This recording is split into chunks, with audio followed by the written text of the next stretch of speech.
We are ready. All righty, I'd like to call to order this meeting of the Nevada's Commission on Off-Highway Vehicles. It is 1:40 on March the 13th.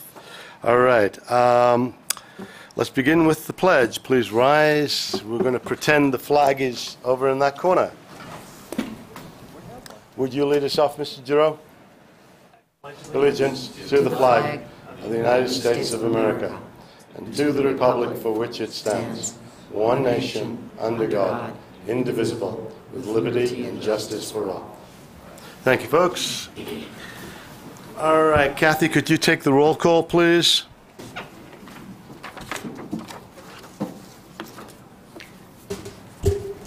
Charlie Cox. Present. Darren Elmore. Present. Michael Giroux. Here. John Griggs. Present. Paul Jackson. Present. Gary Lambert. Present. Carrie Lee. Present. Jim Richardson.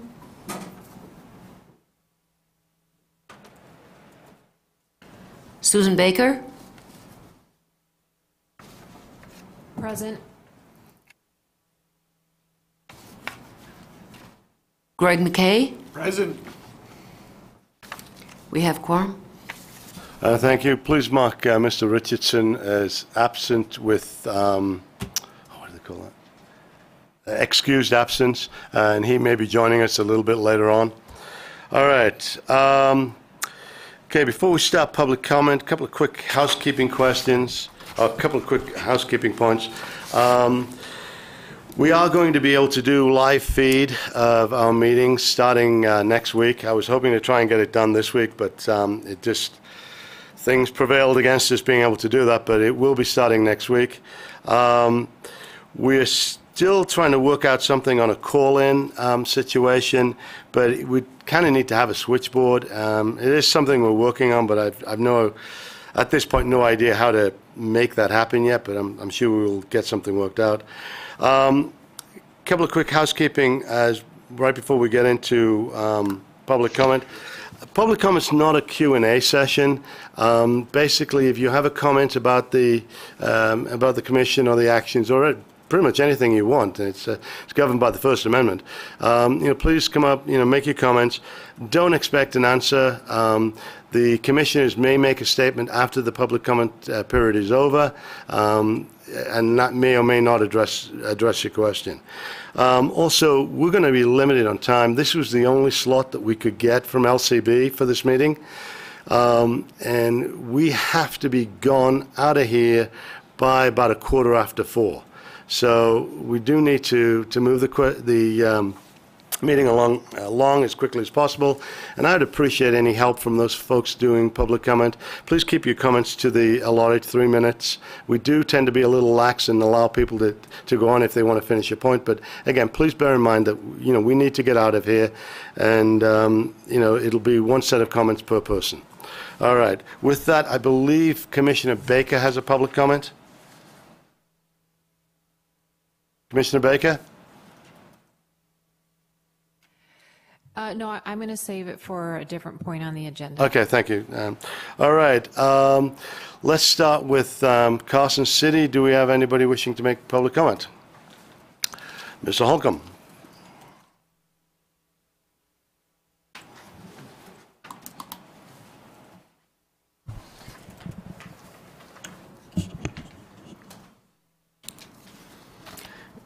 Commissioners, my name is Doug Holcomb. Today I speak to you representing myself. I'm a tax-paying Nevada OHV registration paying Nevada resident. I assume that you all read the letter of concern that I sent to the governor's office and copied to you. Commissioner Jackson phoned me soon after I sent the email. We spoke only briefly as he had to take another phone call. He emailed me later, and at that time I decided that the two of us didn't need to carry on a private email discussion, and that I would explain my letter and my intentions to all of you at this meeting, at this forum.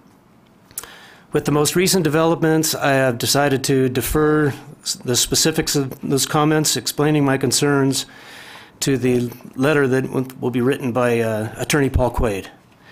The one issue that I need to mention, the one that really bothers me, is the non-meeting meeting. Think about this from a public perception point of view. A state commission can hold meetings where they can include or exclude any commission members of their choosing. While not legally able to make decisions, you can discuss and shape commission policy behind closed doors without any public input, any public scrutiny, or state scrutiny. To me, this is a slap in the face of all ethical, open, honest decision makers and fits right in with my concerns and the transparency issue, the lack of public notice, and it should be an open meeting law violation. My only goal here is to see a completely open, transparent, and well-functioning OHV commission. Since this commission's inception, I have been one of your biggest supporters, especially towards those OHV users with lingering trust issues from past experiences. Your one and only job here is to enhance the Nevada off-highway vehicle experience. That in turn will financially enhance the state of Nevada and all Nevada residents. I and all Nevada OHV owners trust that you are here for the benefit of the OHV community and only the OHV community. All Nevada OHV registration paying users have entrusted their money to you folks to work for their benefit.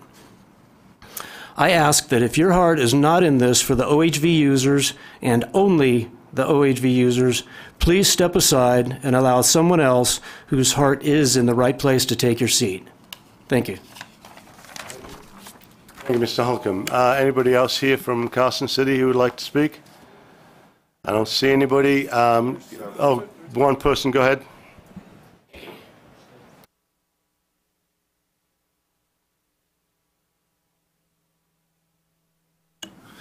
Good afternoon.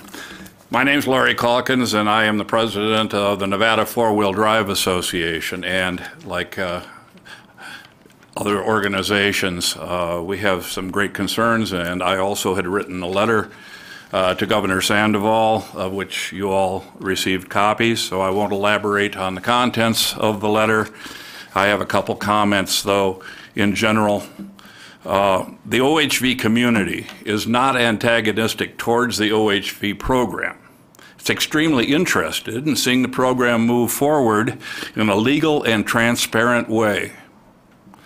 The OHV community has not gone to the media, fearing that a media circus would be detrimental. However, if the issues are not resolved, it's inevitable. And that's my comments. Thank you. Thank you. Anybody else? Yes, sir. Mr. Quaid? Paul Quaid on behalf of Nevada Trail Stewards. First, I do want to take time to thank the members of the commission that are interested in the effective use of public lands, the education of the OHV community and others related to the use of public lands. I know that many of you came on this commission in a largely volunteer fashion and are very concerned as to the maelstrom that has occurred in this matter. In reviewing the past conduct of the commission over the last couple of years, I know there's been some honest, hard work that's occurred, and that many members of this commission have the right things in mind as far as the goals of the commission. And I want to initially reiterate that there is no antagonism by or from the Nevada Trail Stewards against the commission itself. With that said, I did prepare a letter, a 6-page single-spaced letter in response to requests from certain members of the commission with respect to specifics as to our belief that there have been violations of Nevada Open Meeting Law and Administrative Procedures Act. That letter was forwarded to the members of the commission via email. I'm asking that that letter be, the original of that letter be taken by the commission at this point, marked and made part of the record. Kathy, would you take the letter and make sure it's part of the record? Thank you.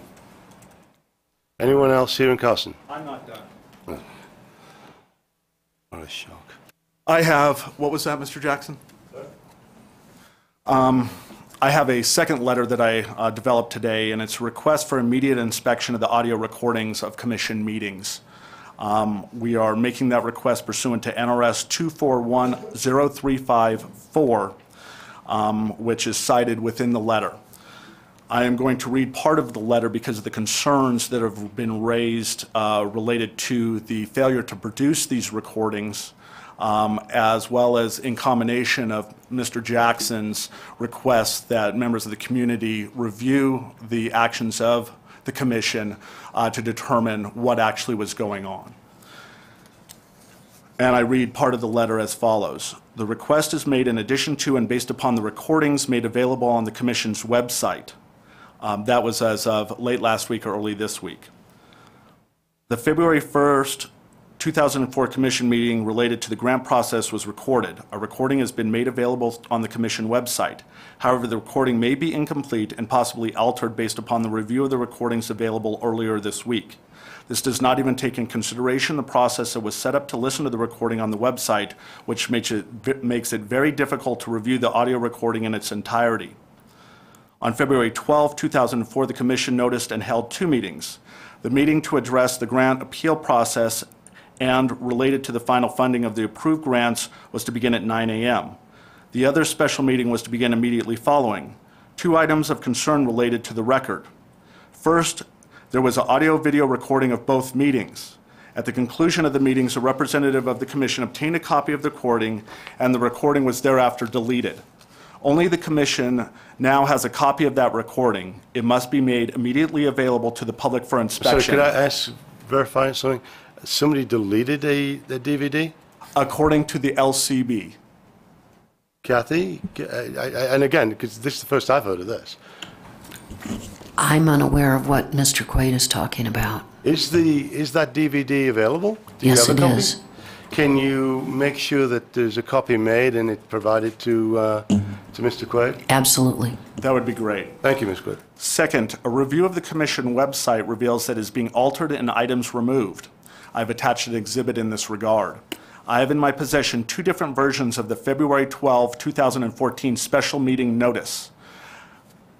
I raised concerns about at that meeting. Neither notice appears at the website at this time, nor are there minutes related to the February 12th special meeting made available.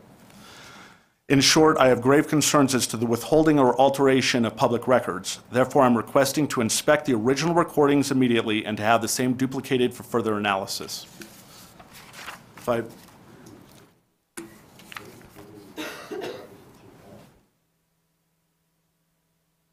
No problem.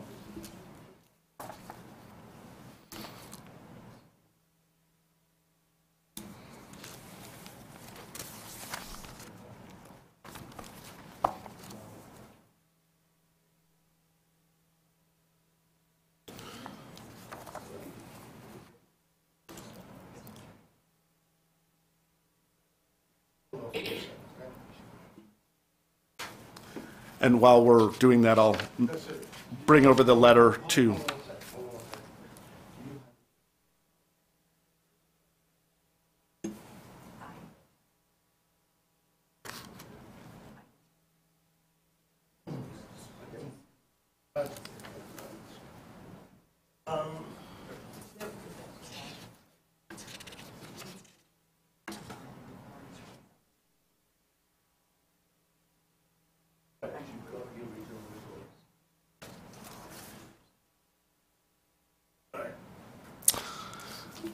What I'm going to do, Mr. Quaid, is if you would get with Kathy at the conclusion of the meeting.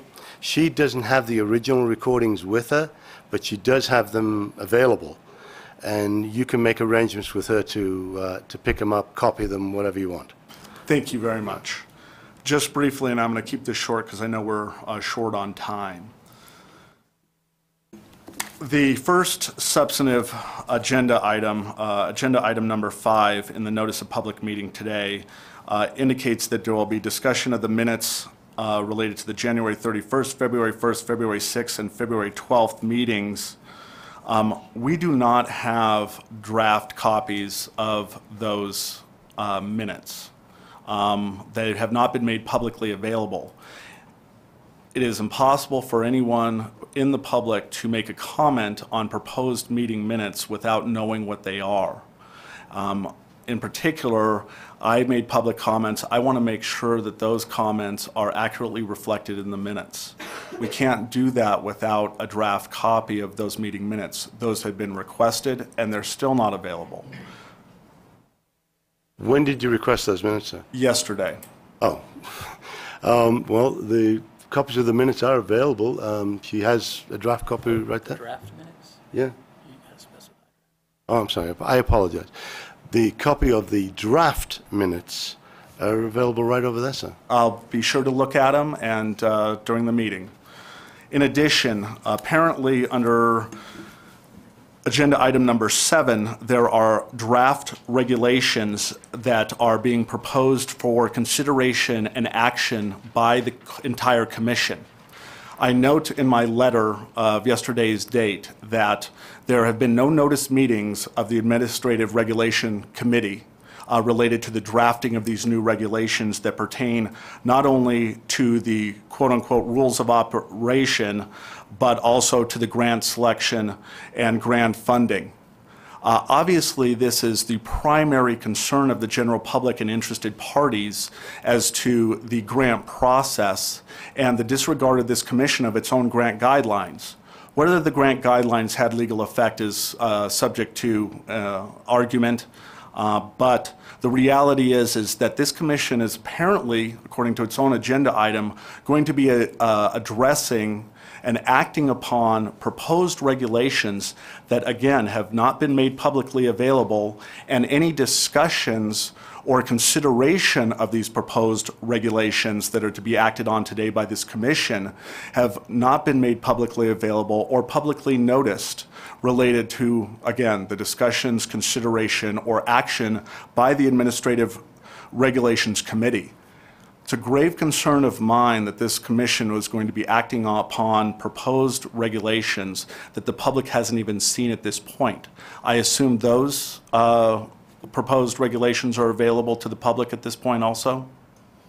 I think you've got a lot of your facts wrong, and it's going to be clear a little bit later on in the meeting. I'm not going to waste time by going into that. But there were no meetings of the Regulation Committee. You know, the commission, one member of the commission put together some regulations. There was no discussion by email. I believe there were some commissioners added suggestions, but again, there was no discussion. There was no meeting. If you think we broke the open meeting law by doing that, then you're obviously welcome to go to the AG and say, and challenge it. But I think basically you got most of your facts wrong. I don't know where you got them from, but they're wrong. Okay. I'm sorry. There are ideas for regulations, proposed ideas or proposed, but they're not regulations yet. And in fact, we're going to be discussing them as a committee of the whole today. All right. As a commission of the whole? I apologize, yes, a commission of the whole. Okay. So you're telling us on the record that there was no meetings of the Administrative Regulations Committee? So we've been very indulgent with you. You've went on and on and on. It's a 3-minute time limit. So again, if you feel we've violated the open meeting laws, you're free to go ahead and make a complaint.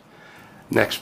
We have, and we will be pursuing that with Mr. Taylor of the Attorney General's office in separate cover related to that, and be requesting a full investigation as to the conduct. We're asking that the commission preserve any emails that do not constitute discussion. So we'll be happy to have that. I'm happy to hear what discussions did occur or did not occur from the commission. Thank you. All right. Is there anybody else? Hold on a second. Should be myself. We just hold 1 second. We have a question from the commission. Go ahead, sir. Gary Lambert for the record. I received several emails during the course of the last couple of weeks asking me to make comments about regulations, and I declined to be involved with a serial email that was directed to the entire commission. Is that or is that not a serial meeting if I were to have responded to it, because perhaps I'm not well enough educated, but it was my understanding that to have responded to those emails would have fallen well outside of my code of conduct as required. Mr. Lamont, in answer to that, I don't remember any serial emails. I do remember one email that said, if you've got any ideas, please send them to us. But I'm sure that if you have copies of those emails, Mr. Wade would love to get a hold of them, and he can follow with his Weren't there complaint. multiple drafts with emails sent to the commission asking for comment? I don't think believe so, there sir, were. no. We'll see. All right. All right, go ahead, ma'am. Name and organization for the record. Karen Boger, Nevada Chapter Backcountry Hunters and Anglers. Thanks for the opportunity to speak, but I may not have much of anything to say if you answer yes to this question. I sent you yet a second comment letter this morning. Has that already been received? If so, I don't really need to bore you with reading my letter. Okay, great. Then just one quick comment in response to what my friend Doug had to say here a moment ago, and that's just to clarify something, having been on the original stakeholder group that crafted this bill. It was very much a compromise bill of many different entities and stakeholders, and we made it very clear that when the grant process began, that there were to be a number of different categories of grants, whether it was for trail construction or trail user-created route restoration or education or enforcement, a whole plethora of different things that impact for positive or negative off-road vehicle use. And by doing so, our hope was that it then becomes a sustainable activity into the future. So not all grants were expected by that group to be just for ORV use for recreation, and in fact, for our members, most of them do not use them for recreation, but rather to get to where we want to go, park, and then hike. But also, many of my rancher and Aggie family and friends also use them for work. So there are lots of different uses of OHVs that these grants should be intended for. Thank you. Thank you, Ms. Bogle. All right. Mr. Chair? Yeah, go ahead, sir. I'm sorry. Can I just confirm that we have a copy of Ms. Boger's letter in the record? We acknowledge that we received it, but I just want to make sure. And if not, can we get a copy of it? Can you give it to Kathy, please? Thank you. I believe I have a copy, but I'm happy to take another one. Thank you. Thank you. All right. Go ahead. Name and organization, please, sir. This is Scott Gers with the Nevada Trail Stewards. Reading a request from the Off-Road Business Association, a letter that was sent to Governor Sandoval on February 27th. And that letter states, Dear Governor Sandoval, I'm writing today as the President and CEO of the Off-Road Business Association, ORBA.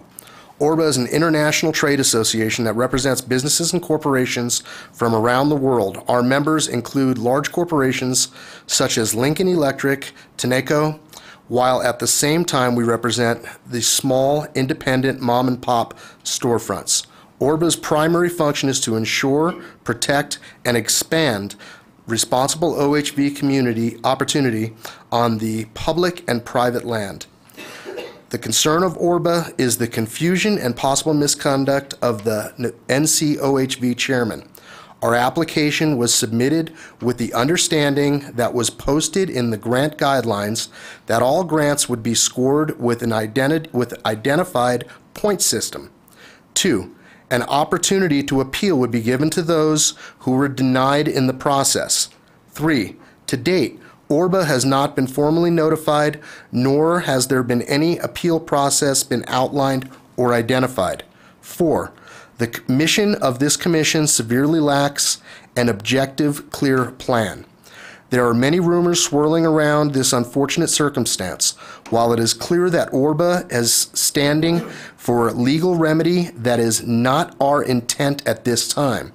We believe that this can be easily resolved so that Nevada remains an independent place for its citizens and visitors to recreate. Business in America depends on integrity and an open process. The current Commission Chairman has no interest in what's best for Nevada OHV. Best, Fred Wiley, CEO and President of ORBA. Mr. Wiley voiced his concerns, as well as several other members and organizations, that I will provide the Secretary with letters and not read into public comment today in interest of time. However, I do believe that it is special to make a point that there are emails that are accompanying some of these letters where several of these organizations' representatives have been contacted by Commissioner Jackson, notifying them of their wrongdoings and containing some intimidating conversations that they've placed into these emails. Some of these emails, you'll notice, Commissioners, are directed to all of you in the beginning of the email, and then the chain quickly drops off to simply a conversation with Mr. Jackson and the author of the email. So those are important for everyone to see, since they have not been seen by the rest of the public. I think that in a clear and transparent view of the OHV Commission, that you all have the right as commissioners to understand what's being transpired back and forth on your behalf. So I'll take my leave, and I'll give this to Mrs. All right. Is there any public, oh, I'm sorry, we still have one public comment here in Carson. Name and organization, sir?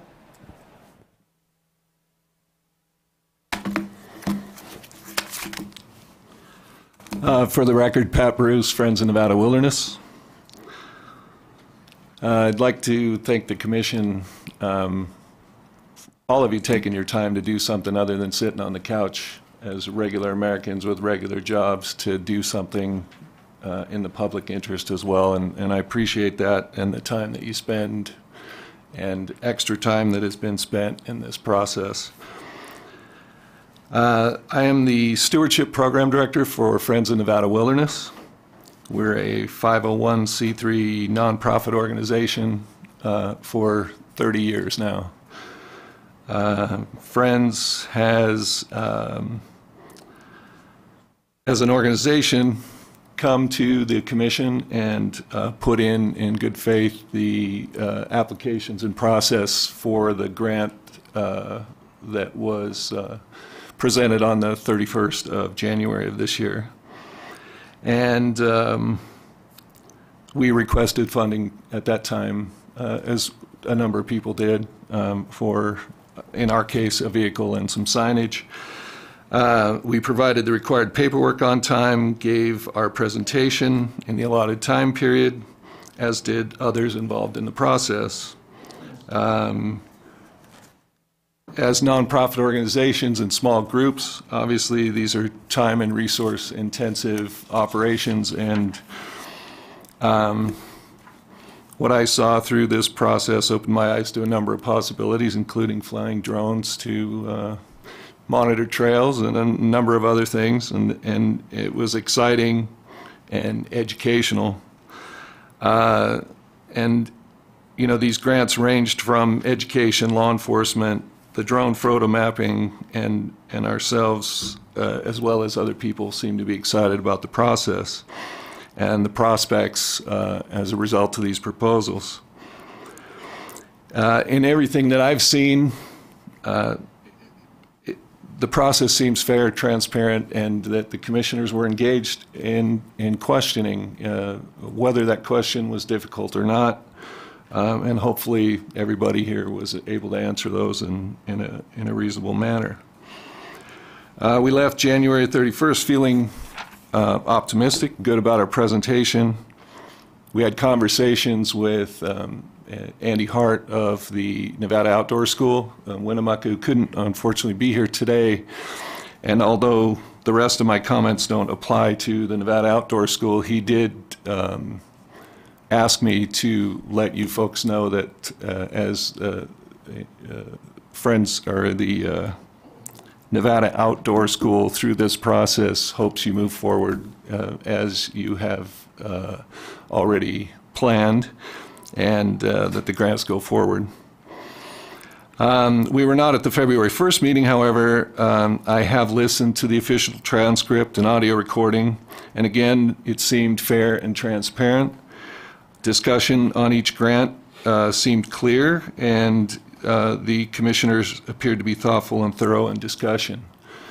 As it turned to our grant, there were many questions raised, and some that were questioning whether or not a group like Friends of Nevada Wilderness should be funded through the commission, and that is a reasonable and understandable thing. We are essentially what I would term non-traditional partners in this.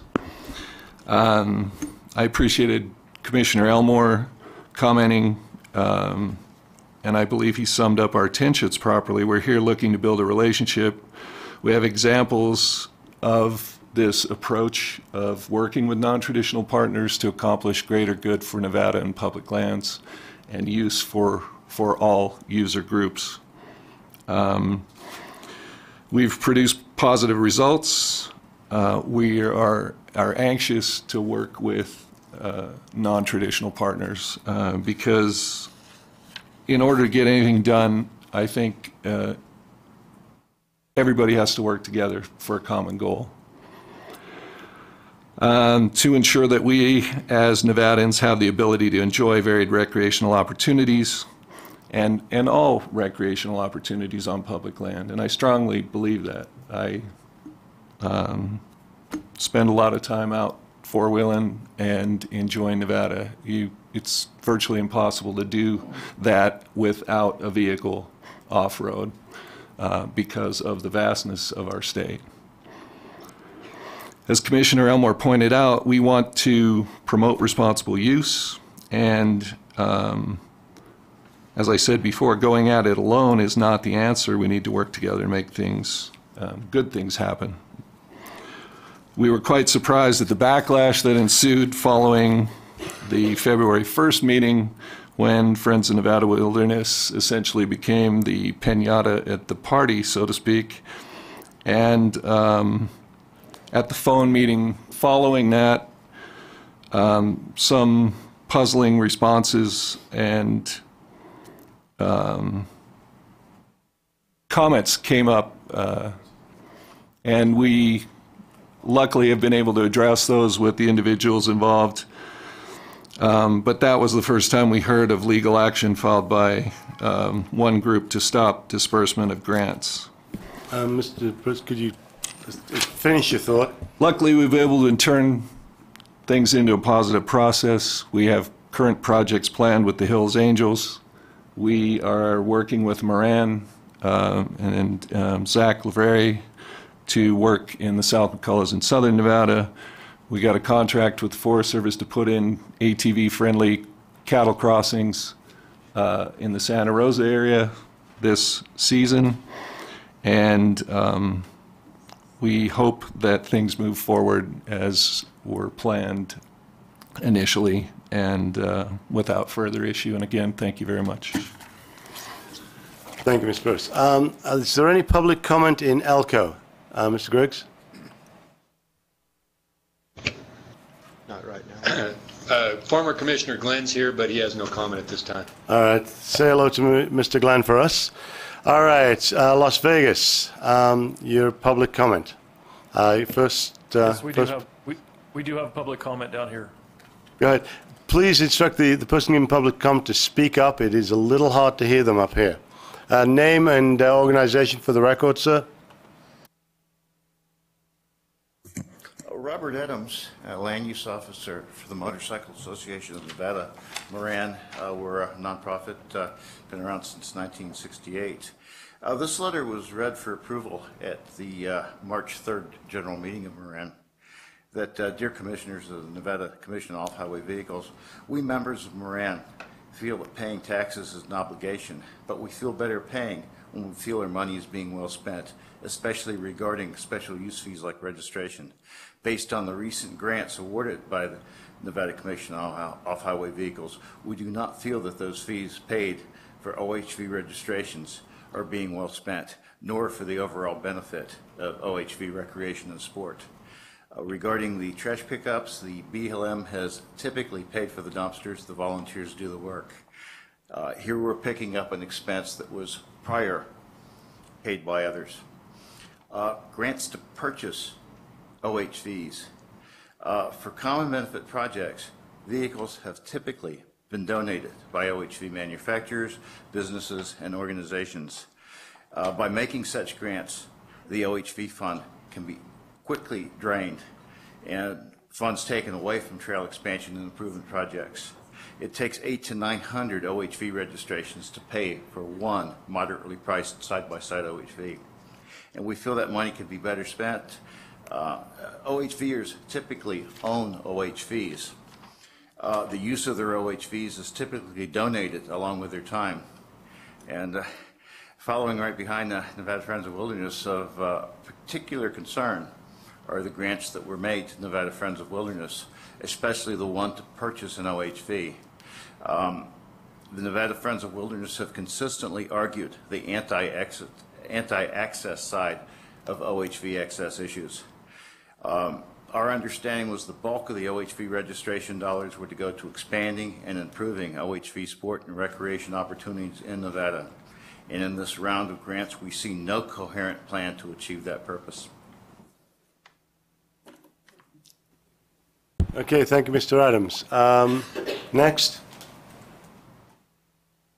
Excuse me, Commissioner Jackson, could you please find out whether Mr. Adams' letter has been submitted to the record prior to this, or if he is able to submit it? Mr. Adams, did you send your letter to the commission? He has not. He's handing it to us. Okay, thank you. Okay, next person, name and organization for the record, please. My name's Anthony Laveri. I'm president of Moran and president of the Silver State Trailblazers. And we did discuss this OHV grant process in our last monthly meeting, as Mr. Adams stated. And our members don't support purchasing OHVs with grant money, really, because we feel OHV people should already have OHVs. And as the letter said, when you volunteer or help do public land projects with the BLM, they will typically give you signs, they'll pay for dumpsters. What they really need is labor. Our group, one of our members went out, I think it was last year, out at Jean, and we put up a whole bunch of fence, probably close to a mile's worth fencing off pit areas. We got all the fencing material donated, the BLM donated the signs, and we did the work. So we just don't feel it's a good use of money by paying for dumpsters, signs, or the OHV vehicles for OHV groups.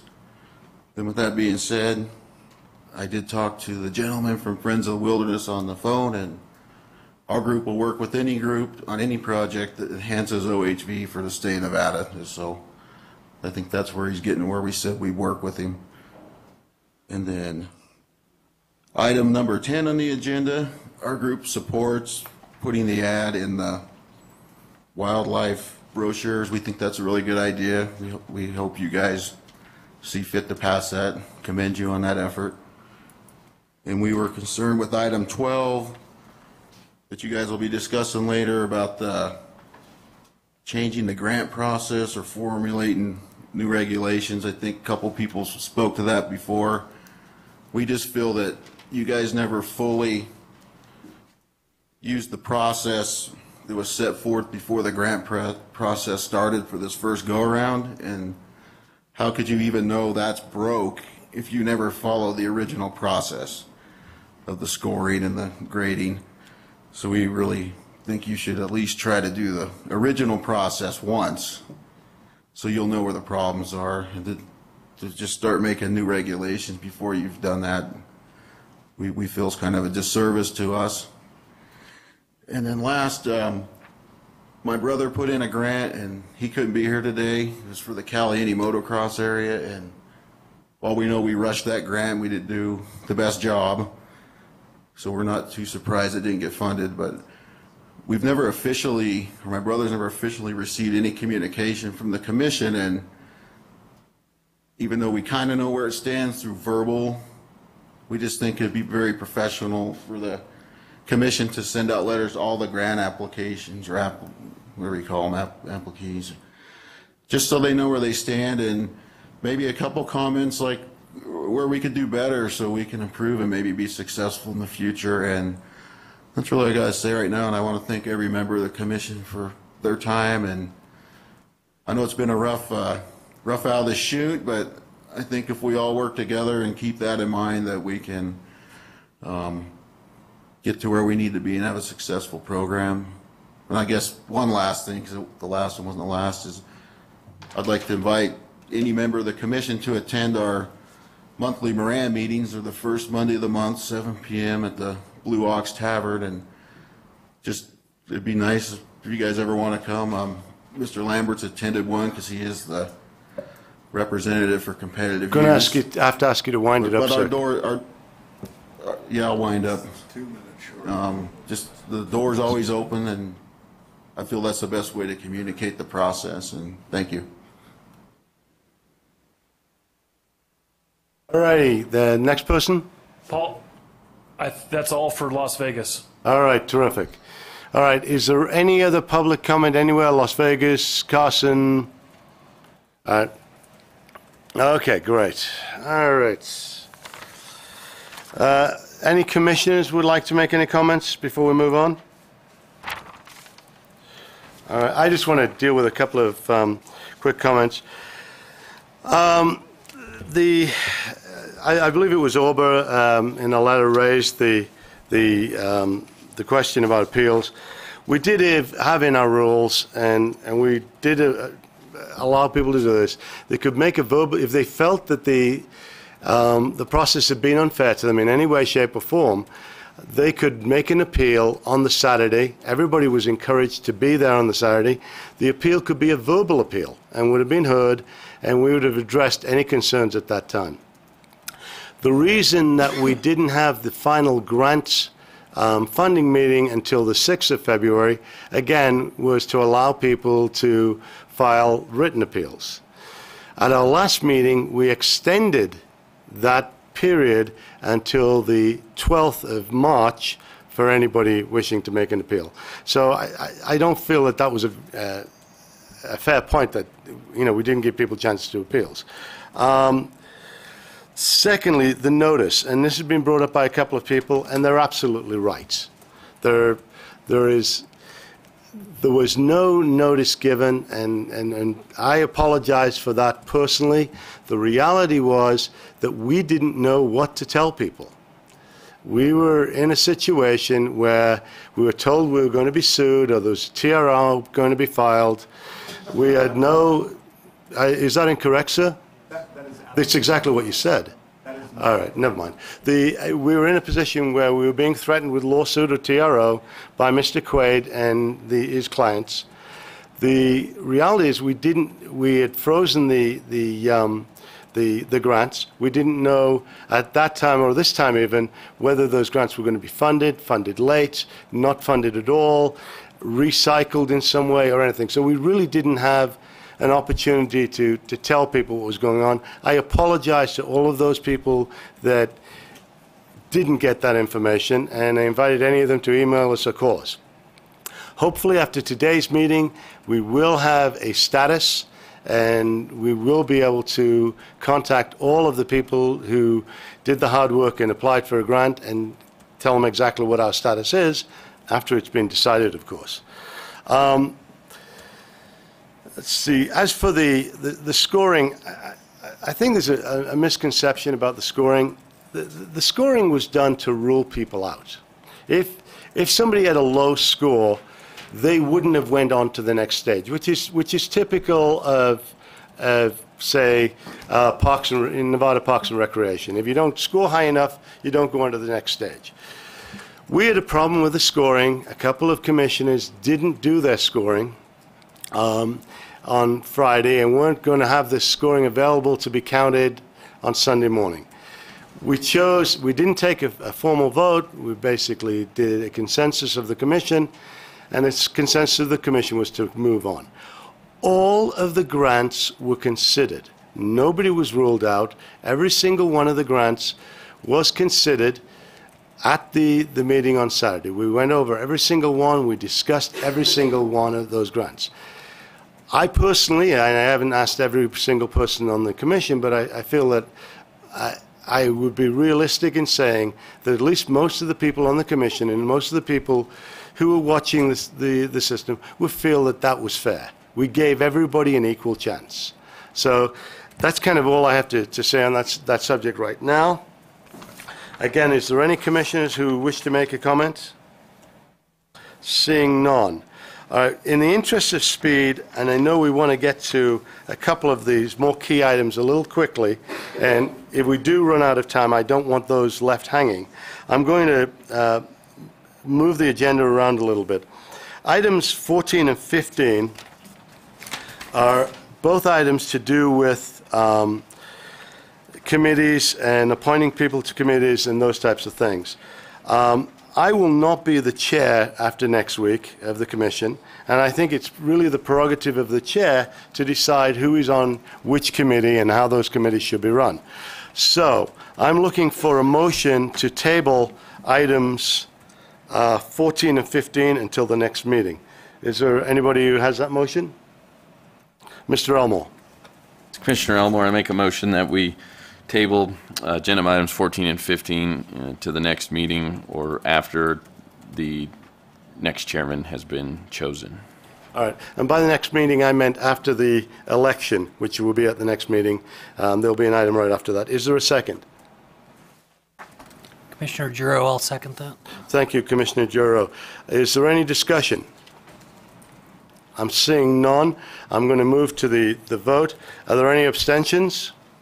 All in favor, please indicate by saying aye. Aye. Aye. Aye. Aye. Any nay votes? Seeing none, the motion passes unanimously. Thank you. All right. I would like also to move item 10 to the front of the line here. Okay, this item was brought forward by Mr. Elmore. Would you like to address the item, Mr. Elmore? Sure. Commissioner Elmore, for the record.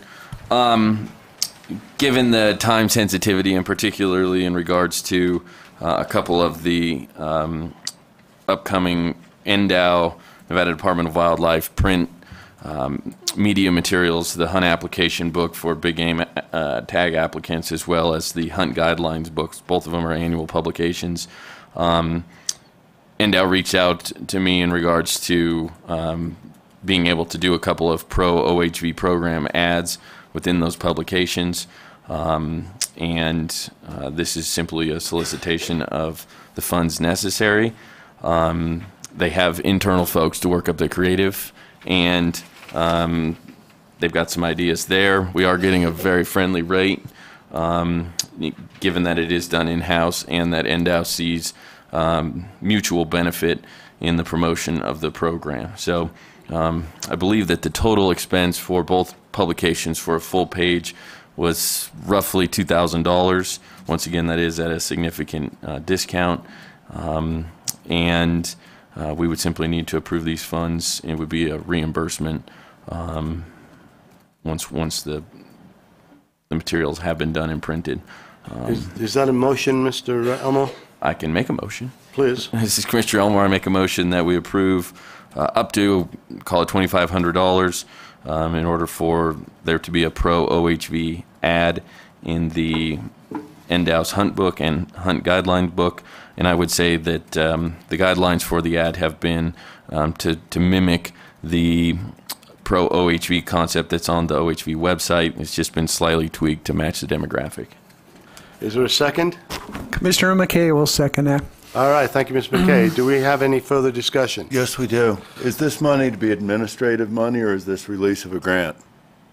Administrative. I believe this would be money from the grant pool, which we're allowed to do. No. I would be strongly opposed to this. We have several grant issues. We don't have ratified regulations. We don't have regulations to run under as an organization. This leaves us liable to all sorts of additional actions, and that's inappropriate. If we have administrative money to loan $2,000 to them until it's settled, that would be wonderful. That's all. Mr. Geddes, do you have, since it was brought up that this may be a legal issue? I think that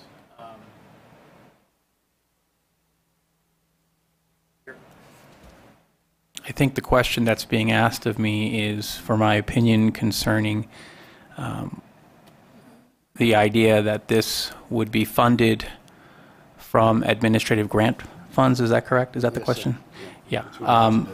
My recommendation would be against that. It appears that the Commission has many other items agendized to address what's going to be done with the entire rulemaking procedure, I'm sorry, the entire regulations, and to the degree that funding from here would run afoul of that, I agree with Commissioner Lambert. Okay, Commissioner Cox, as our finance guy, could we take $2,500 out of our administrative funds? I'm looking for paperwork, but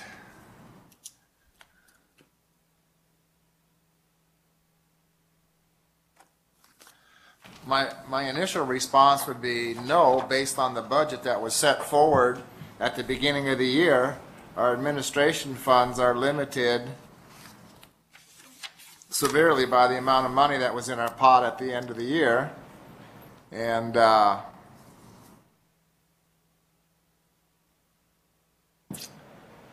do see that we have a discretionary budget line item for travel for commissioners of $5,000, that we could take money out of that if the commissioners would agree not to turn in travel expenses. Okay. But other than that, I don't see any place in here. All right, thanks, sir. This is Will Geddes with the Attorney General's Office. I would caution the Commission to evaluate whether or not apportioning money that's earmarked for one use can fund activity in another use. The NRS specifically gives you parameters and apportionment principles by percentage breakdown, and even if the commissioners were to agree not to fund or not to submit travel requests, you want to be absolutely sure that you haven't exceeded whatever category percentage-wise the statute allows you to exceed. So we couldn't borrow the money. This is Commissioner Baker, and I just have a question maybe of the attorney.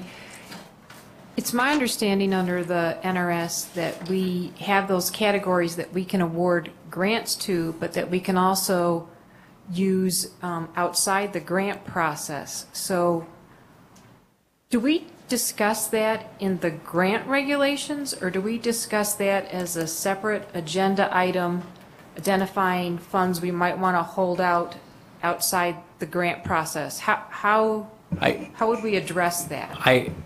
I'm proceeding on the understanding that this entire discussion falls within the agendized item that Commissioner Elmore has raised. I was simply referring to NRS 490.069.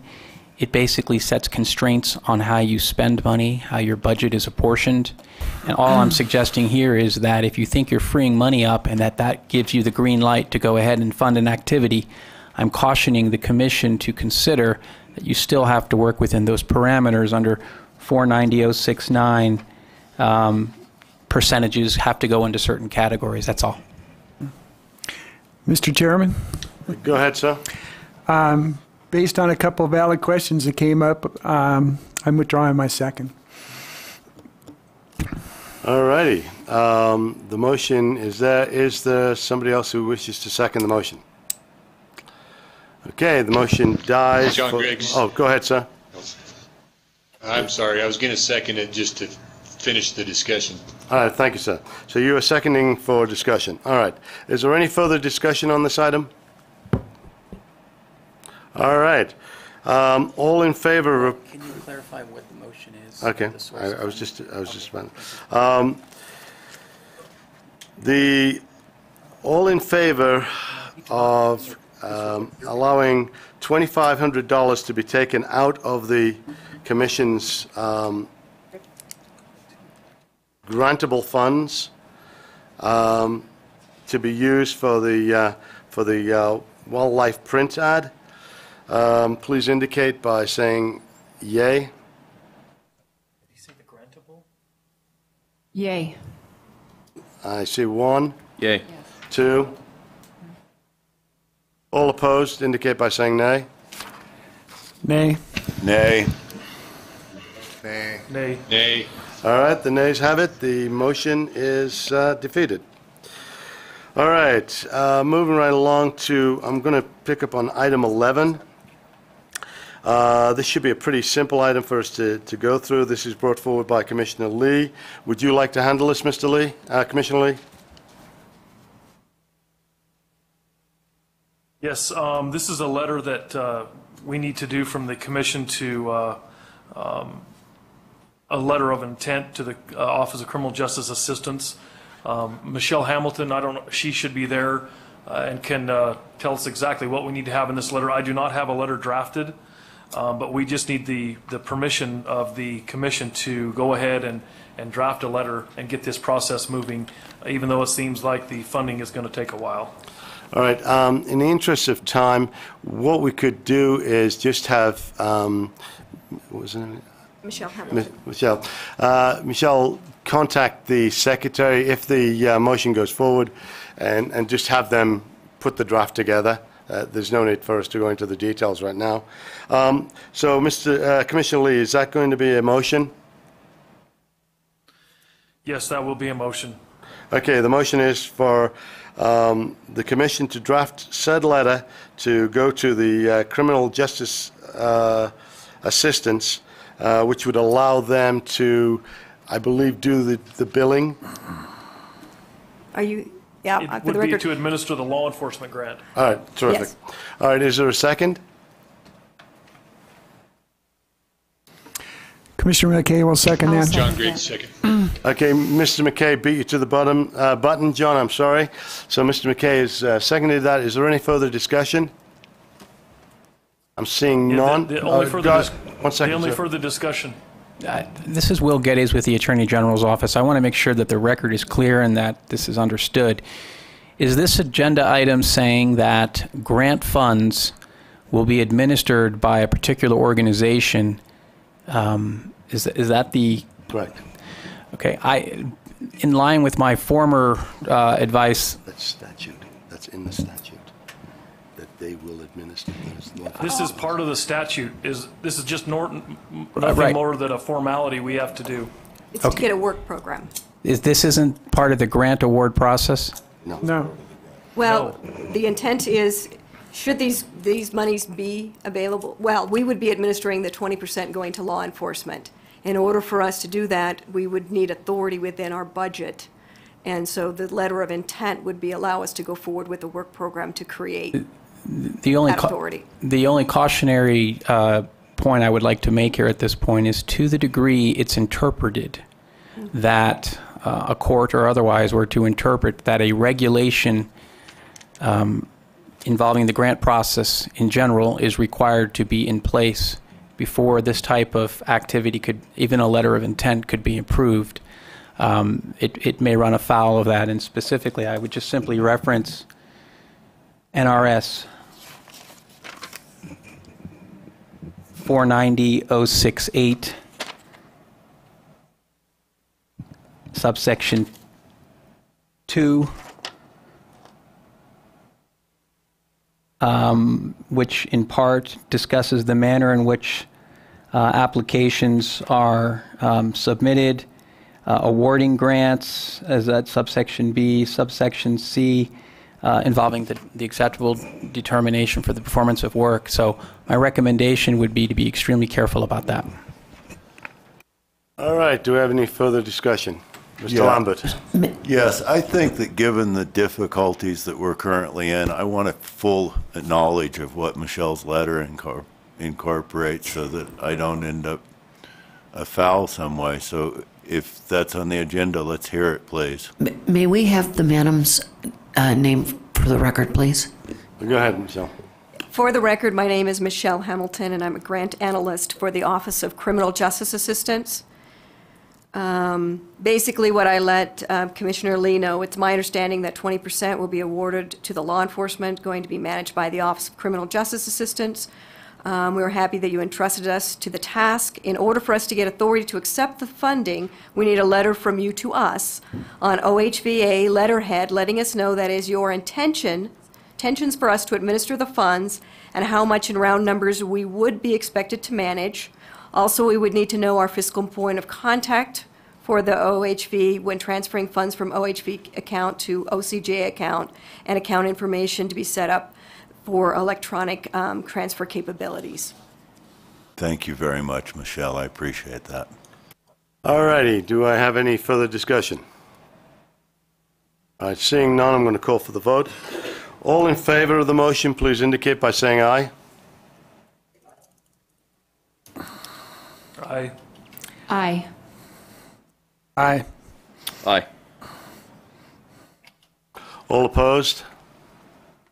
Nay. Aye, or opposed?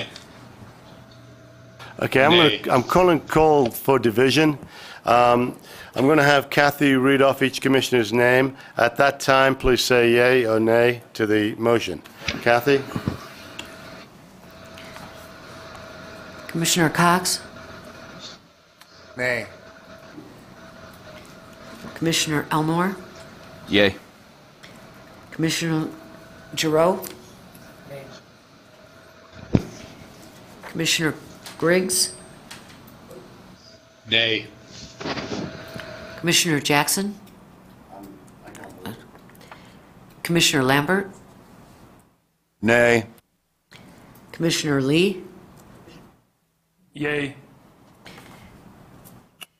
Commissioner Baker? Yay. Commissioner McKay? Yay. Motion carries. All right, motion carries 4-3. All right. Moving along here.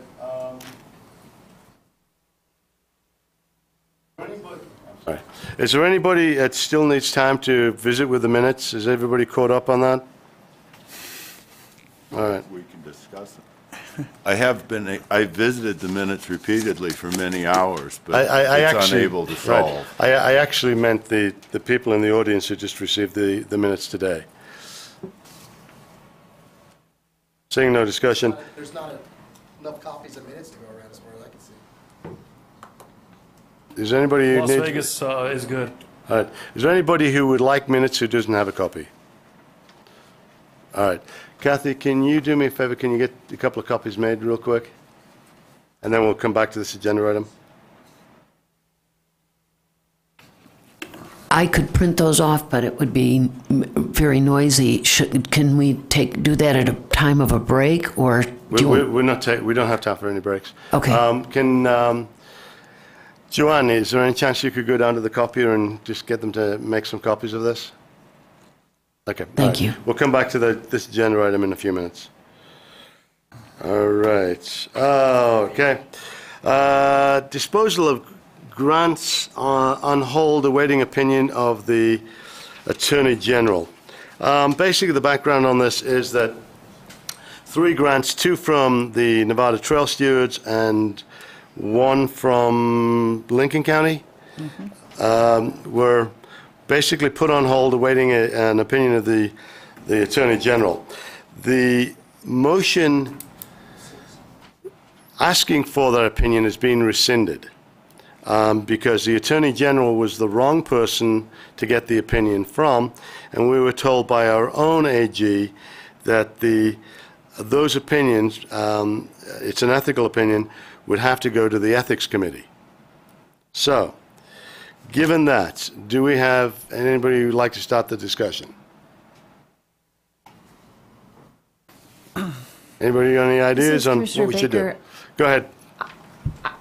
I'm just wondering if we shouldn't take action on item 13 and 14 first, because then this may parallel those actions.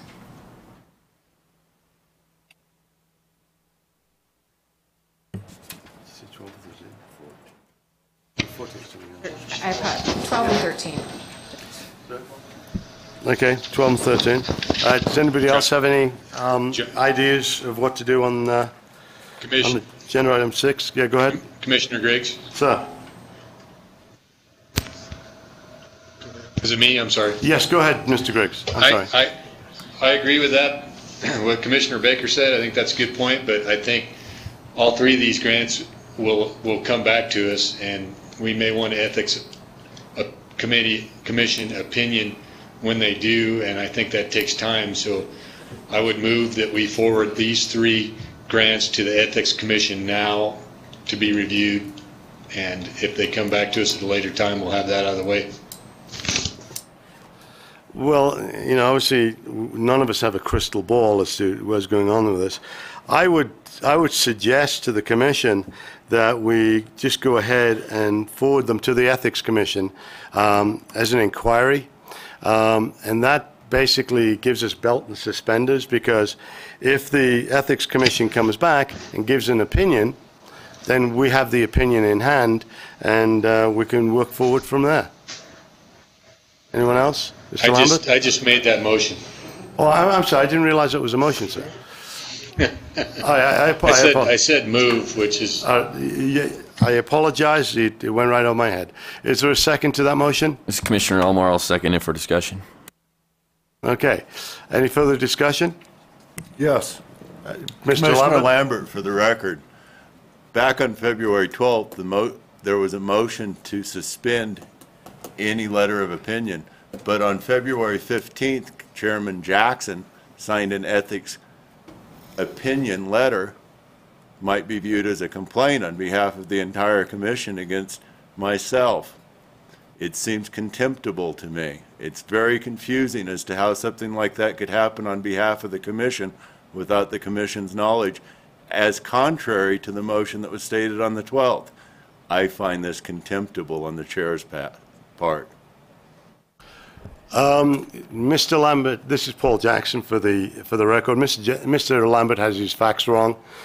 The reality is that I did file a complaint with the Ethics Commission, a justified complaint, and was on my behalf, not on behalf of the Commission. And that complaint was a justified complaint, and I expect it to be heard. Now, at this point, we are looking for discussion on the motion. Is there any further discussion on the motion? Yes, there is, because Mr. Jackson signed said motion as the chair of the chairman from OHV, and that encompasses this entire commission. Okay. Do we have any more discussion on the motion that's on the table? This is Will Geddes at the Attorney General's office. I would just like to put on the record a recommendation that, to the degree this commission later in this very meeting determines that it is going to have any rescinding action on any of the grants, I would recommend against this motion, because I believe it would confuse, the way it's agendized, it would confuse the record to suggest that these are subsequent to this meeting. If the commission votes to rescind the grant process, it would send the message that these are actual grants that have proper legal force, which the commission may or may not revisit. All right. Do we have any further discussion? All right. I have a question for Attorney. Commissioner Baker, for the record. Is it possible, Commissioner Baker, for the record, I'm asking the attorney, under this agenda item, as we've agendaized it, would it be appropriate to modify the motion and ask for a clarification on commission members and their connection to the grants go forward to the Ethics Commission and not the specific grants that were previously applied for? Or is that not possible the way this item was agendized? My conservative answer would be it's not possible. The agenda item reads, the Commission will discuss what to do with 3 grants that were awaiting an opinion from the Attorney General. The Commission moved on February 12, 2014 to rescind requesting the Attorney General ruling on the Nevada Trail Stewards grants. Okay, so far we've identified grants and Nevada Trail Stewards grants. The Commission may consider reviewing these grants, again, grants as if they exist and are valid, for possible funding, that's the subject right there, or ask for an opinion from a different body or do nothing at all.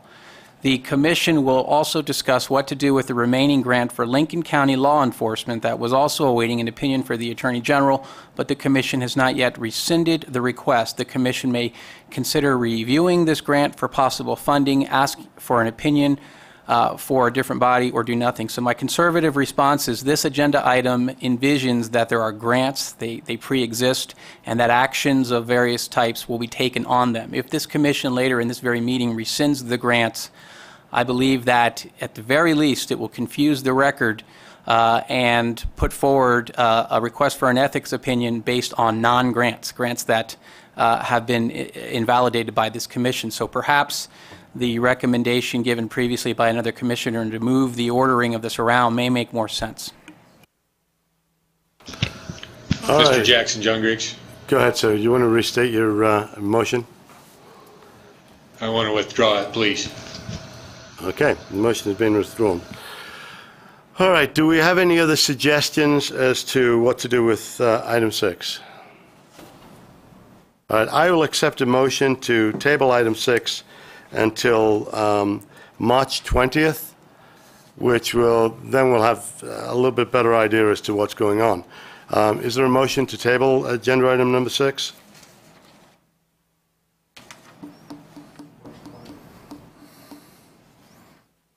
Seeing none. Yes. I motion to table Mr. agenda Chairman. item 6. Gary Lambert for the record. All right. Is there a second? John Griggs, second. All right. Thank you. All right. Any discussion? All right. I'll move to the vote. All in favor of tabling agenda item number 6 until March 20th or later, please indicate by saying aye. Aye. Aye. Aye. Aye. Aye. Are there any nays? Seeing none, motion passes. The item will be agendized for March 20th. All right. All right. Let's see. Why don't we move to item number 8, Executive Secretary Search Committee Report. Commissioner Baker. We posted a formal recruitment on the Nevada state website and also on our OHV front page website. We asked for all applications to be turned in by the middle of March for a proposed interview process and start date of April 1. We've vetted we received 13 applications. Some of them were rejected due to not meeting the minimum qualifications. The ones that were qualified have been forwarded on to the committee. And from earlier direction today, I'm seeking guidance from the attorney on whether we can conduct the interviews with the subcommittee and not have it be a formal posted meeting where we have to set up the 3 hearings, and we'll wait to hear back on that. But pending that decision, we're going to move forward with some phone call interviews and then perhaps in-person interviews depending on the outcome of the phone call interviews. And I have a list of interview questions, but I think I'm going to wait till I get advice from Mr. Geddes on how we go forward before I discuss them. And this is Paul Jackson for the record. And it's your intention to hold the interviews via teleconference the morning of the 20th? It's my intention to try to hold the phone interviews outside of the formal public hearing so we can make that happen sooner than later by trying to get everything going. If the subcommittee and the phone interviews go well and it's unanimous with that one phone committee that we can pick a top candidate, we may not need them. And if we want to have the second set of meetings, it would be my intention to have that the Monday morning of March 20th. Okay. All right. So what we'll go and do is put a public notice together so that we can have the hearing for that committee on March 20th in the morning. So that would be a separate meeting. It would be a committee meeting. And then on the conclusion of that, we would have our regular scheduled meeting. And we can probably put a time on both of those. All right. All righty. Any comments on Ms. Baker's report? All right. Let's move on to item number 9, mailbox, Mr. Cox.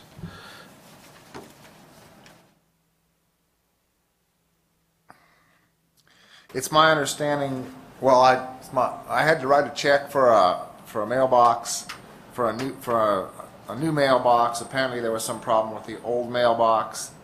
It's my understanding the old mailbox was never put into the commission's name.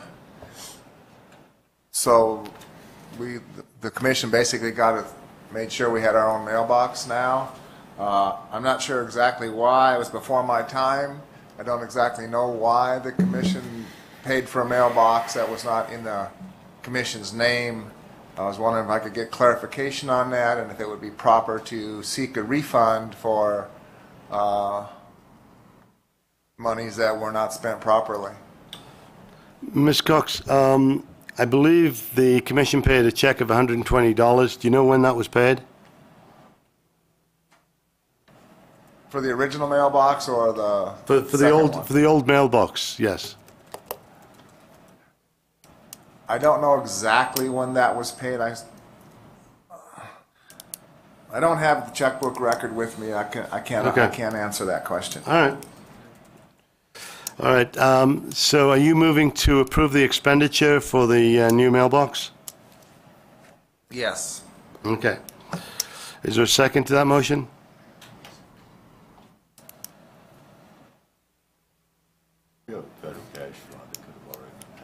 No, because it's over that. It's over the 250. I second the motion to pay for the new mailbox. All right. Terrific. Is there an additional motion? No, with that's regard it. to the refund? That's it. Well, and again, we can't ask for a refund if we don't know when we paid. So, I mean, that would make it a little hard to do. Working on it. Right. All right. So, what was the amount again for the new mailbox, Mr. Cox? I'm working on it. This is Commissioner Elmore. These funds would come out of the administrative budget. Yeah, they do, but I believe it was over the limit that's set that they can do every month without getting approval. I just wanted to confirm that that's where the funds are coming from. Yes, they're coming from the administrative. And we have them available. Yeah. I believe it was a number of $290. Kathy, you may have a handle on that. How much was it? As I recall, the amount was $290. Right. Okay. So Mr. Cox's motion is to approve the $290 for the new mailbox. It was seconded by Commissioner Baker. Is there any further discussion? Okay, I'm going straight to the vote. All in favor, please indicate by saying aye. Aye. Any nays? Aye. Any nays? All right, so we're good to go. All right. Let's see. All right, let's go to, give me 1 second here.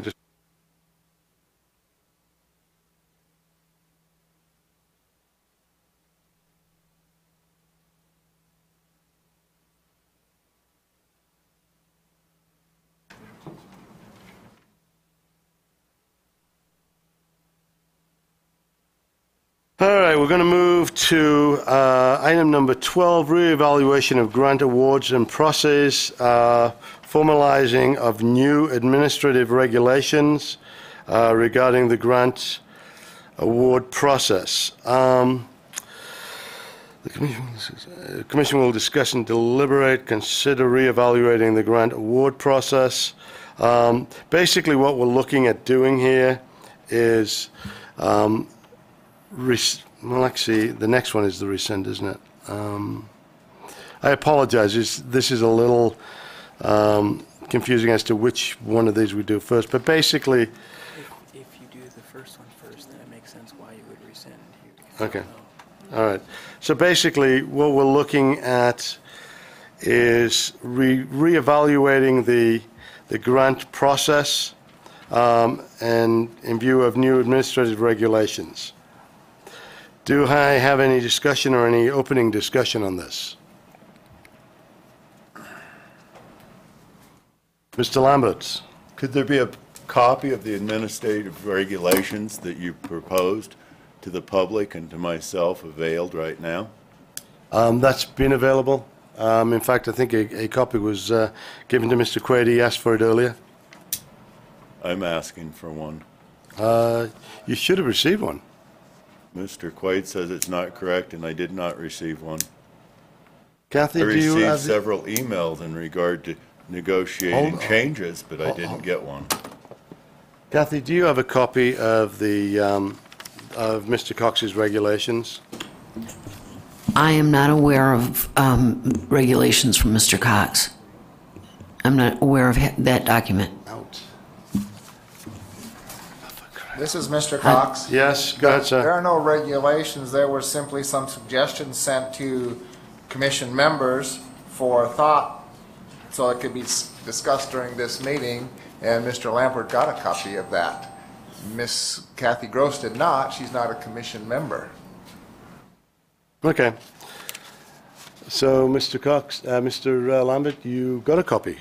I got an email chain asking me to feed into what appeared to be a discussion that wasn't public, and I didn't participate and set it to the side. What I'm looking for is a copy to discuss what we're discussing, because the public and myself aren't aware of the document. There's been too many documents flipped and flopped. There have been up to 5 agendas without a different title on them. I'm troubled.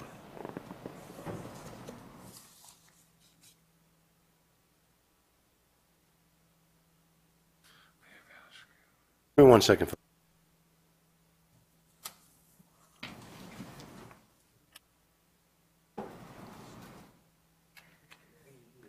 I think this is Commissioner Baker, and I'm confused because I didn't think we were talking about item number 7. I think we're talking about item number 12. I'm sorry, Ms. Baker. Could you repeat that? The regulations is agenda item number 7, and I thought we were on item number 12. Yeah, we are dealing with item number 12. Yes, ma'am. It states formulation of new administrative regulations. I think what we're basically trying to get at is that we are going to reevaluate the grant process, and we are going to put together regulations to govern that grant process. So I think the motion is that the Commission would reevaluate the grant process and formulate new administrative regulations to govern that grant process. And I'm looking for a motion to state that. I would make that motion. This is Commissioner Cox. All right. Commissioner Baker will second. All right. Now, do we have any further discussion on this? Yes, we do. Go ahead, Mr. Lambert. We spent many months with a grant committee, and according to the draft regulations that I had seen that I was asked to give input on as to writing a set of grant regulations, they weren't based on the grant committee's work. I'm troubled that the committee would have met over a half a dozen times, asked for some public input, not had workshops, and now that we're thinking about moving forward without them being based on the guidebook, it seems like the grant committee needs to be reseated before we could have regulations that were so far afield of what I saw as draft regulations presented by Mr. Cox. I believe the title was Grant Regulations in the emails. All right. Basically what we're asking for is to reevaluate the grants and put together new administrative regulations, which means there aren't any at the moment. Again, is there any discussion on that subject? Go ahead, Mr. This is Will Geddes with the Attorney General's Office. My recommendation would be that the Commission do such a thing. NRS 490-068, subsection 2, describes regulations that are to be adopted by the Commission relating to various aspects of the grant process. So I think that the motion that is being formulated here to have the grant process proceed by way of regulations to be formulated according to the rulemaking process under Nevada law is a wise motion, and I recommend that you do so. Thank you, sir. All right. Is there any further discussion on this motion? This is Commissioner Elmore. Can I make Yes, a sir. friendly amendment to the motion? Absolutely. I make a friendly amendment to the motion that we ensure that the administrative regulations that will be forthcoming meet the intent of 490-068, NRS 490.068, and the full rulemaking process as stated in the revised statutes. Okay, Mr. Cox, do you accept, Mr. Cox and Commissioner Baker, do you accept that friendly amendment? I do. Yes, I would. All right, terrific. Mr. Lambert? Would you accept a friendly amendment that these regulations would be based on the prior work of the grant committee? No, I would not. I think the grant committee, I think there should be one committee to deal with regulations, grant guidebook, and everything. I think, as been pointed out, the process has been flawed. It needs to be done over again. So I would not accept the grant guidebook as a guideline. I would like to see the grant guidebook as part of the regulation. Mr. Geddes? Thank you. With respect to Commissioner Lambert's point, I would recommend against that. If the motion, as I understand it, is to start from scratch, it would be inappropriate to presume what the workshop, the public meeting, and what the LCB in advance. It'd be improper to presume what that final product would look like. It may very well be that in the flow of those processes and the statutorily required rulemaking process that much is borrowed, used, recycled, but that is a decision that you cannot predict at this point, and I think that to add that in at this motion would suggest that the rulemaking process is not starting from scratch as the statutes require. All righty. Is there any further discussion? Seeing none, I'm going to move for the motion. The motion is to reevaluate the grant award procedures and formulate new administrative regulations regarding the grant award process. Can I finish? in compliance with NRS 490.068. 068. All right. I call for the vote. All in favor of the motion, please indicate by saying aye. Aye. Aye. Aye. Aye. Aye. Are there any opposed? All right. The motion passes unanimously. All right. Let's move to 13. Rescission of the freezing of the grant awards. Basically, we've now decided that we are going to turn the system and start again. So we need to get rid of the motion that froze those grant awards. I'm going to open it for discussion or suggestions. This agenda item actually is to end the whole process. All right, I'm sorry. I apologize. This agenda item is to rescind the whole process. Do we have any suggestions? I'll make a motion. All right. Okay. Mr. Mc... For clarification, because the record's not very developed on this. I want to just explain what... Would you want to do? Sure. Yeah, go ahead. It's been asked that I explain what this item means legally. Will Getty's Attorney General's office. The Commission has now taken action to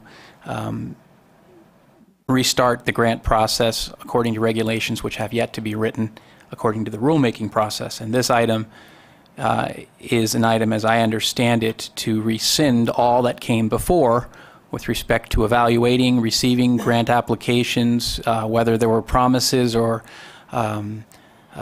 offers made or notices given that certain grants were approved and that money would be forthcoming. I believe this item, and the chair can clarify, but my understanding of it is that this is to rescind all acts taken in the grant process to make way for the process that will follow under the regulations and the rulemaking that follows under the last agenda item that was passed. All right, I believe the next one to speak was Mr. McKay. Had a motion.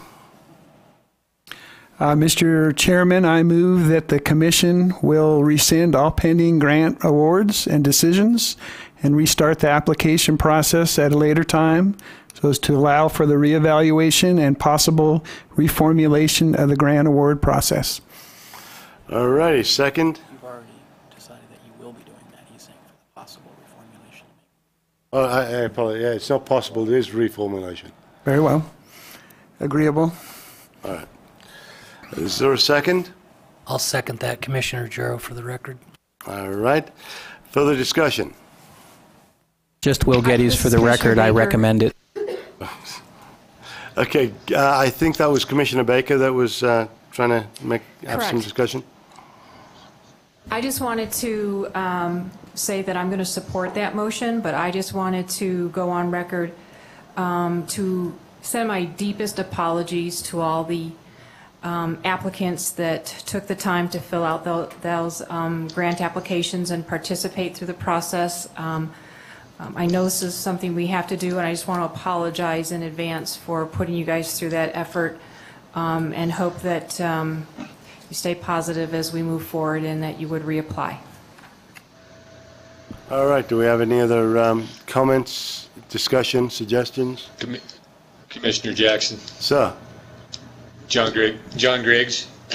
I think what Commissioner Baker said was well said. I would add that we're private people handling public sector money, and we're learning as we go, and we're breaking a few eggs, but we're trying to do the best that we can, and we will get there, and we appreciate the public's patience. All right. Any other comments, discussion? I would just sort of reiterate, I am sorry that we've had to come to this. The things that have happened in the last couple of months have been unbelievable. The animosity towards each other, the animosity towards the Commission by people was uncalled for. And I believe that, you know, this is a learning process, and none of us could have predicted the reaction of some of the members of the Commission or even members of the public or other organizations. And with that, I'm going to call for the votes. All in favor of the motion, please indicate by saying aye. Aye. Aye. Aye. Aye. Aye. Are there any nays? All right, the motion passes. Thank you.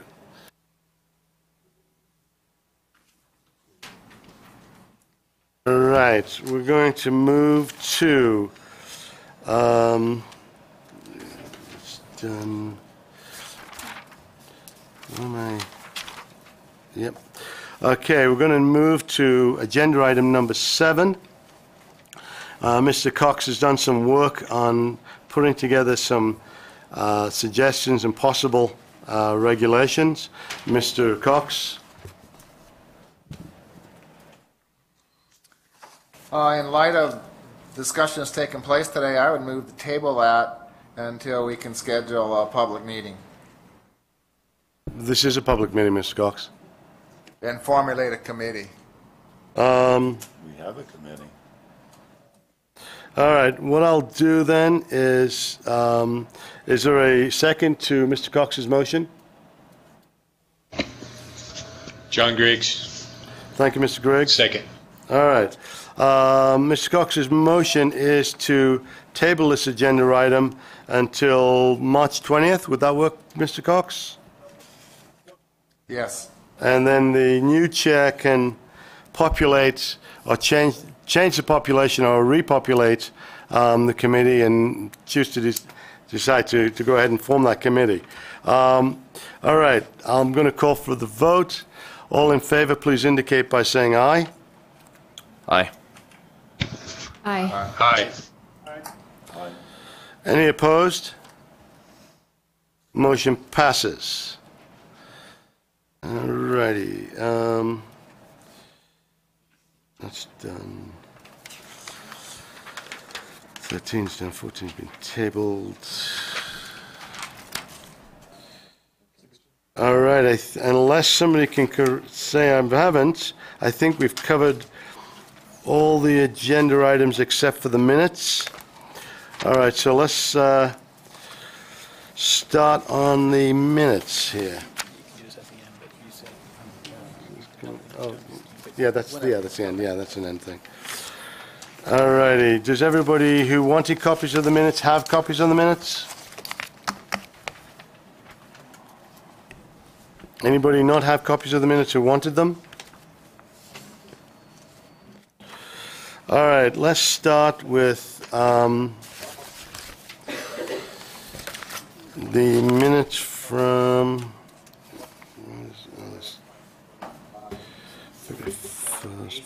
let's start with the minutes from January 31st. All right, anybody on the commission have issue with these minutes? Yes. Go ahead. What is it? I'd like a moment to put them up. Give me one moment, please. All right, is there anybody, while we're waiting for Mr. Lambert, anybody else got any particular concern with the minutes?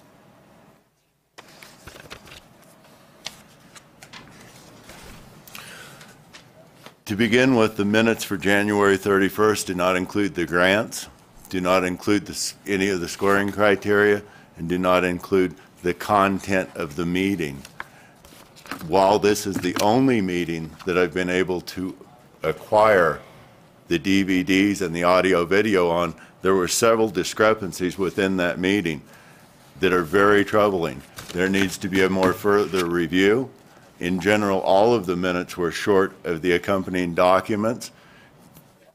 But when I did review the minutes of January 31st, I found several very troubling sections in the videotape, including some dialogue between Chairman Jackson and Mr. Cox that is cause for great alarm and concern. Flying under the radar is not the goal and objective of this particular group, or at least of me. If there's support for these minutes, I will ask that you consider the dialogue and the transcript that was taken out of that documentation. I acquired a copy of it, and it isn't reflected in the minutes, and it appears to be. Have you got an accusation in there, Mr. Lambert? No, there isn't an accusation. There's a copy of what was said while the record was running. And it's between you and Mr. Cox, and it discussed wanting to be reimbursed for mileage. It discussed, geez, you're a member of the Trails and Dunes, and it discussed flying under the radar, and it's not represented in the minutes. Okay, there are other Mr. issues. All right, Mr. Lambert, if you've got an issue with these, or you have some kind of complaint, make it. I just did. I said that they're not Again, accurate. Mr. Lambert, let me finish. If you have a complaint or you feel that was wrongdoing by any one of the members of the commission, I suggest, instead of using innuendo and accusation, that you actually come out and tell us what you feel was done wrong. Here, Mr. Jackson, why don't you read the dialogue between you and Mr. Cox into the record? I have no idea who wrote this, when it was written, and it's not been brought into the record. I would ask Mr. Lambert if that was part of the meeting or if it was not. Well, one point of order, second. There's a point of order that Will Getty's Attorney General's office. It's not clear where this discussion is going and whether it's straying from the agenda. I would point out that under NRS 241.035, that sets forth the requirements for minutes.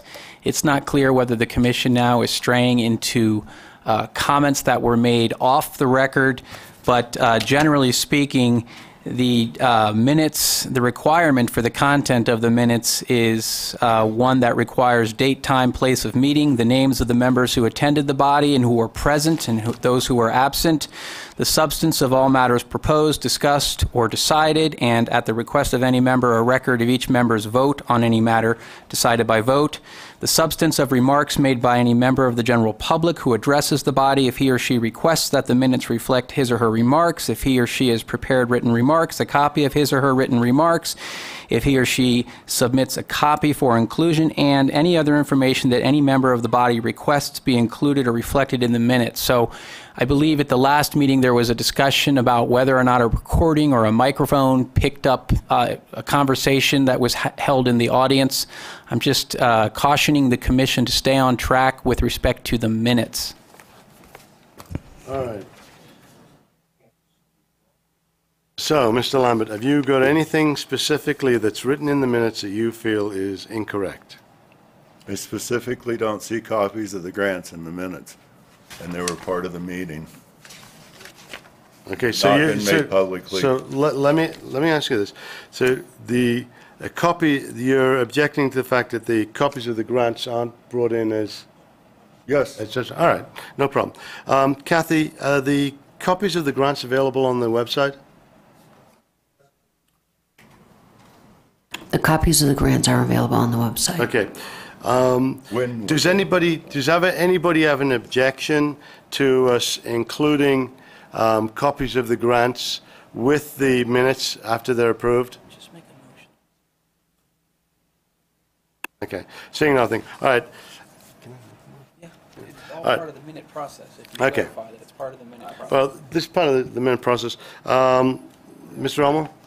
This is Commissioner Elmore. I'm move that we include complete copies of the applications as they're posted on our website to the January 31st meeting minutes. And then would you propose you accept the meeting minutes? I would also propose that I also move that I accept the January 31st minutes as proposed. All right. Is there a second? Commissioner Giroux, I'll second that. Thank you, Commissioner Giroux. Any further discussion? Yes. Mr. Lambert? When were the grants posted to the website? In a public location? You mean the grant applications? When were the grant applications posted to the website in a public location? Because where they were posted originally was not public. Again, we need to stay on track, but I will... One second, sir. We need to stay on track, but I will allow Kathy to answer. When were the grant applications posted to the website? Do you know? In a public location. I have to say, I would have to look that up. I don't recall exactly when they were. They weren't where I could find them today. I'll have to look that up. Wait, you couldn't find them today? Because I spoke to somebody a couple of days ago who looked them up. Who looked at your grant. I glanced at them. I didn't see them today. They were available in a file that was not publicly available back when they were originally emailed out to the commission, and I kept asking that they be posted publicly. I will let this motion pass. I don't care to argue this one. All right, Kathy, would you do me a favor? Would you make sure that if those grant applications are not on the website, that they are available? Mr. Elmore? I can adjust my motion to make it maybe a little bit more clear. Rather than reference as posted on the website, I can reference as posted on the agenda for the January 31st, was that Friday meeting, which Yes, lists sir. under agenda item number 17, it lists the grants. So if that's a cleaner way of referencing the list of grants and including the grants, I'm happy to do that. All right. Okay, I'm going to move to the motion. Would anybody like us to restate that motion? Mr. Elmore, would you restate your motion? Commissioner Elmore, for the record, I move that we accept the January 31st minutes as proposed with the inclusion of copies of the grants as listed in their entirety on the January 31st agenda. Okay. All right, and we have a second. Any further discussion? Seeing none, I'm going to move to the vote. All in favor of approving the minutes, please indicate by saying aye. Aye. Aye. Aye. Any opposed? Motion passes unanimously. So Kathy, you will make sure that the minutes are available on the website for anybody to get. If they can print them themselves or ask you for a copy, but next to them or attached to them in some way that the grants are available to, the grant applications. All right. Okay. I'm sorry, former grant, yeah? Okay. All right, moving to the minutes from February 1, 2014, a 10 o'clock meeting. Does anybody have any issue with the minutes? This is Commissioner Baker.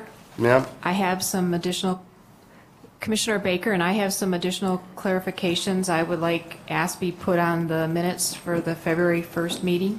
Okay, go ahead. Specifically, I know it was a challenge to succinctly identify the discussions we had with each one of the grants, but I think it's important to note in the record that for under Agenda Item 4, Grant Deliberations, Items 3, 5, and 10, we clarified that the budget requests were for $60,000, $60,000, and $47,250.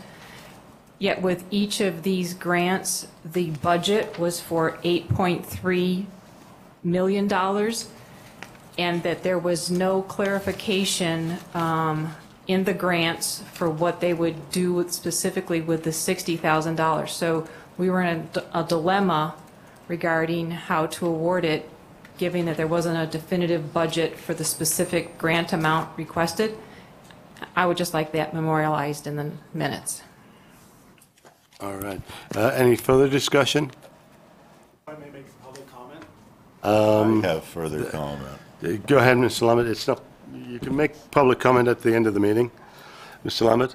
In response to Ms. Baker's comment, I understand your confusion and difficulty in dealing with the spreadsheet, but the $6 million was part of the match that was spelled out had the grant been thoroughly read in result of trail mapping provided. And it was spelled out what was used with the Commission's money, although there were items well beyond the Commission's funding provided in that grant from other funding sources, including internal. So I'm not sure your representation of the spreadsheet's correct, Sue, but I appreciate your concern. Also to be in the record. All right. Anybody else have any questions or comments? All right. Is there a motion to include or exclude language in the February 1st minutes? Okay. Can I get a motion to approve that said minutes? With those modifications. Well, that's understandable. Aye.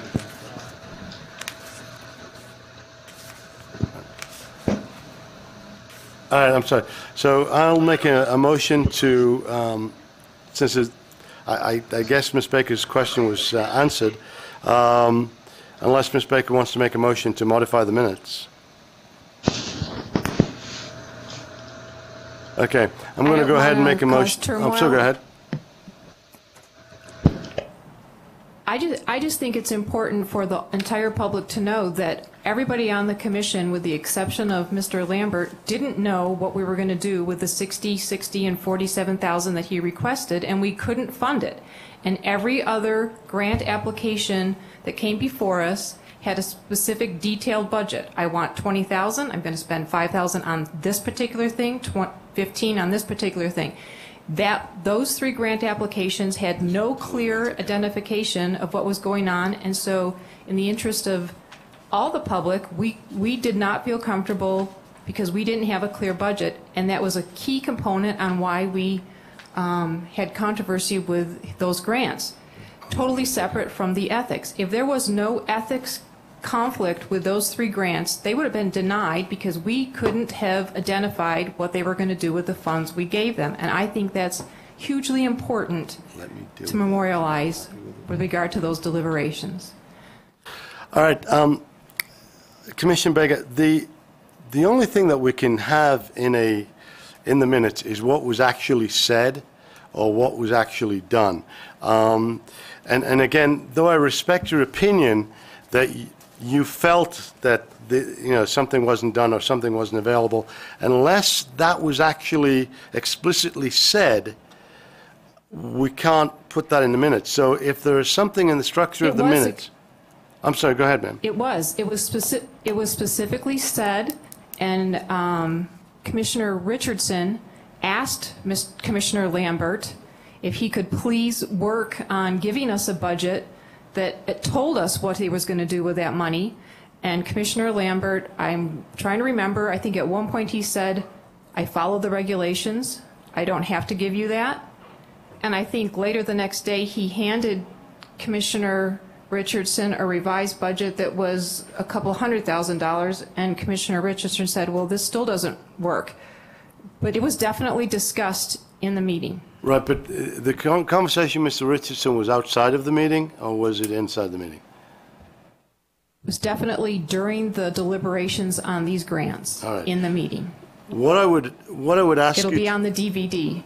Okay, what I would ask you to do then, we've got a couple of choices. We can table those minutes until you've had a chance to look at the DVD and introduce that language, and then we can take a second look at them.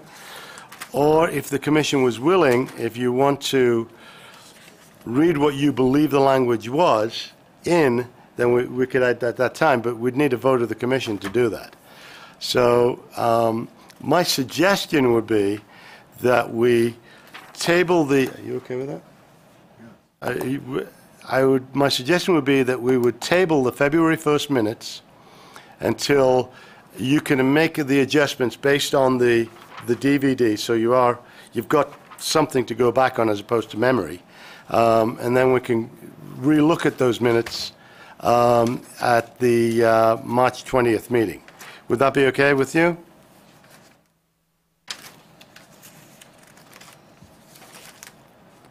Commissioner Baker?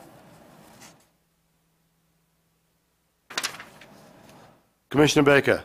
I have not accessed the website, so I don't know if the DVD is available so that I'm going to be able to do that. The DVD will be available, and we will make a copy of the DVD available to you. That's fine. I'm surprised no other commissioner remembers this discussion. They probably do. I'd be more than happy to take that on. Right. No, they probably do remember the conversation, but the reality is everybody's trying to do something word for word in a document that you're just depending on people's memories isn't really the most efficient way to go. Mr. Elmore had a question, sir. This is Commissioner Elmore for the record.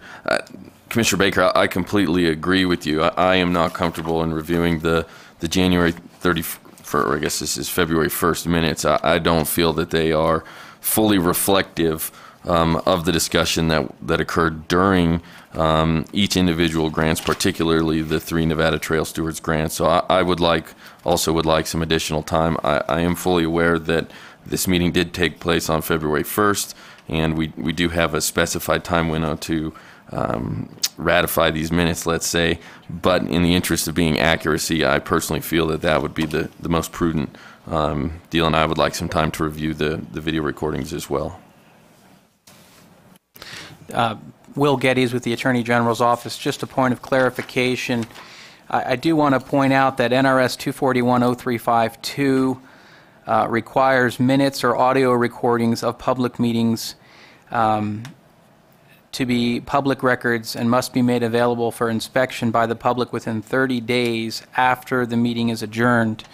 It seems here that you're describing minutes that are beyond that time frame. It appears, though, that you're saying you have audio recordings that are available. My recommendation would be that whatever you're going to do with minutes, you do so as quickly as possible, and even at this point, there may be a technical problem. The quickest possible path then would be to table this until the 20th.